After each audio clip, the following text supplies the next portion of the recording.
each player based on how well they think they will perform in 2020. Dak Prescott came in at 20th overall on the list and was the 6th QB. And down a dozen spots at 32 was Tom Brady, the 8th QB on the list. So, Shannon, do you agree Dak should be ranked higher than Tom Brady? Yes, that he should be, Skip. And it's sad that the article had to preface this by saying the upcoming season, because everybody wants to go back, mainly the guy that's sitting across from me, but he the GOAT. He's 6 for 9. Okay, that's fine. We understand that. But just because you're 6 for 9, it's not about who's had the best career. Who's going to have the best, who do they believe is going to have the best season this year coming into the season? That's what this is about, Skip Bayless. This is not a Lifetime Achievement Award. This is not the academies. This is not what this is. Well, you know how they give Quincy Jones a Lifetime Achievement Award, or they give this great director a Lifetime Achievement Award. This is not what this is. Based on this upcoming season, what quarterbacks or players do we believe will have the best season? That's it. Nothing else. Don't you try to take away, don't you try to add. So, yes, I absolutely believe it. I believe Matt Ryan should have been in front of him also, Skip Bayless, because let me tell you something about this offense. Now, I don't know a whole lot about offense, but I know this one.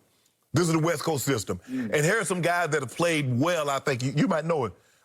You might have heard of a guy named Elway, Young, Montana, Favre, Rogers. I'm not saying Dak's in that category, but Jeff Garcia, look at what he did in this offense. Jake Plummer, look at what he did in this offense. Donovan McNabb, look at what he did in this offense. Also another guy, I forgot about my homeboy. He's also in the West Coast. So, Skip, this offense is very quarterback-friendly, especially if you're athletic and you can move. Dak can move. I believe Dak is going to have one of his better seasons.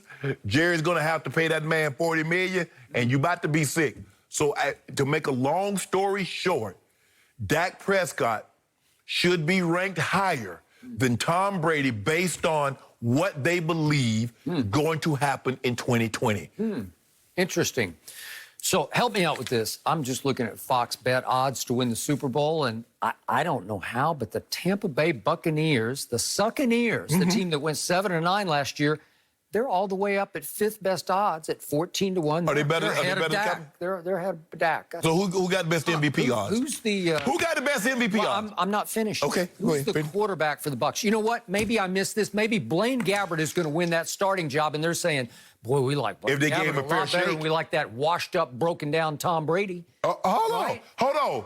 Are you criticizing Blaine Gabbert? Because that's the guy that your guy led a 10-point comeback for him in the fourth quarter and beat in Jacksonville. But now you criticizing. You just been hyping Tom Brady for the last 4 years about the job he did coming back against Jacksonville. But who was the guy on the other side?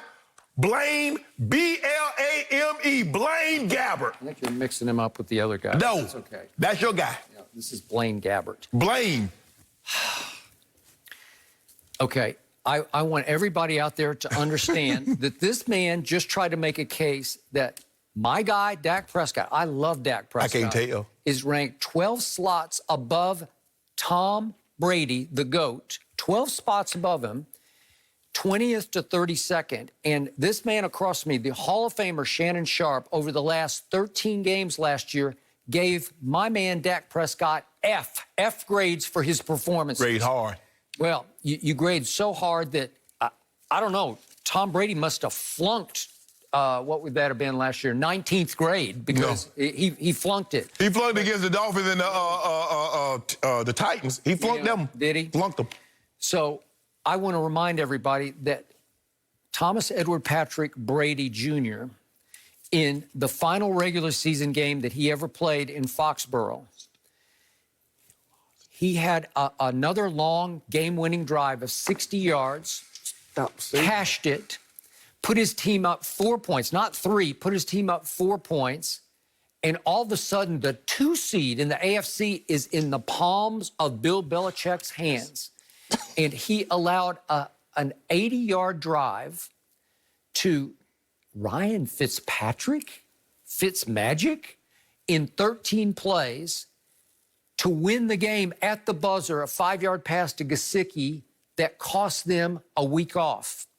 And I want everybody to understand that Tom Brady actually last year had his greatest year doing the most with the least, because by all accounts, the Patriot receiving core as a whole group were dead last in separation in the league last year. So he's got arguably the worst wide receiver / tight end core in the whole league that he's trying to throw to, and poor Cam Newton is going to find that out quickly. Oh, I don't know if you heard it, there, but you hear about all that praise little Coach Belichick been giving on Cam? That's great. Yo! Go for it. So it's also hard for me to comprehend how my guy Dak Prescott, who was not even voted by the players in this league going into last football season in the top 100, has skyrocketed to 20th. Yes. Overnight. No, it wasn't overnight. What just happened? Hold on. What did the players have him ranked? The players, he didn't make it the year before, but what did the players have him ranked this year?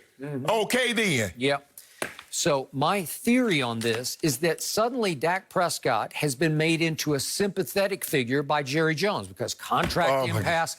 Pay the man. Pay him what? I kept asking, pay him what? I don't know. Just pay the man. He wants like $42 million a year. He wants up in the Patrick Mahomes category in the stratosphere that Mahomes got paid. He's not worth that. He hasn't proven to be that guy yet. And Jerry offered him a very fair deal of $36 million a year and 80+ million guaranteed at signing. We might have been willing to take that prior to the offseason, but unless you Skip Bayless, I want you to stop doing this. Wow. Because what you're doing again is that you keep saying Tom Brady had a game-winning drive. They lost the game. That's like every time, you know what, Skip? I'll tell you what I do. 3 minutes to go, and it's up to what you call the greatest defensive mind in the history of football to coordinate a defense to stop the Dolphins from going 80 yards to score a touchdown.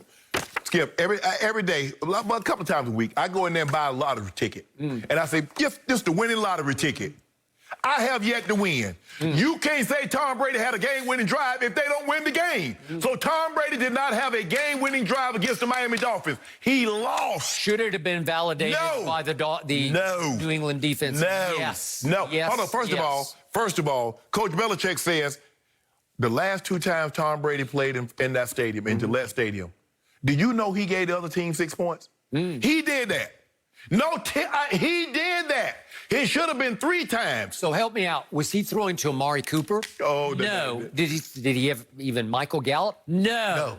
Did he have Randall Cobb? I didn't see a Randall Cobb out there. But you know what? Did he have a Blake Jarwin even? No, you know what? He didn't have Blake Jarwin. I noticed you never said that. When Tom Brady was throwing to Gronk, you never said Aaron Rodgers doesn't have a Gronk. Drew Brees doesn't have a Gronk. Or none of these other quarterbacks don't have a Gronk. Tom Brady did not have a Gronk. Oh, but he had it for 9 years. But you never said anything about that. We're talking about last year. Okay. You say he's decayed. Whoa. Really? Hold on. Tom Brady, Jesus, right? He's the only man that touched water and wine. Hey, have you been reading the raves coming out of Tampa Bay camp? What they supposed to say, Skip? What are they supposed to say about Cam Newton? All I know is Coach Belichick been praising him. Okay. Coach Belichick, when have you ever known Coach Belichick to praise anybody? I guess Cam's going to make him forget about Tom Brady like that, right? Do you realize that once Tom walked out that door, Coach Belichick forgot about him? Yep. As a matter of fact, Coach Belichick was trying to forget 2 years ago. You know that. Forgot about him 3 years ago, actually.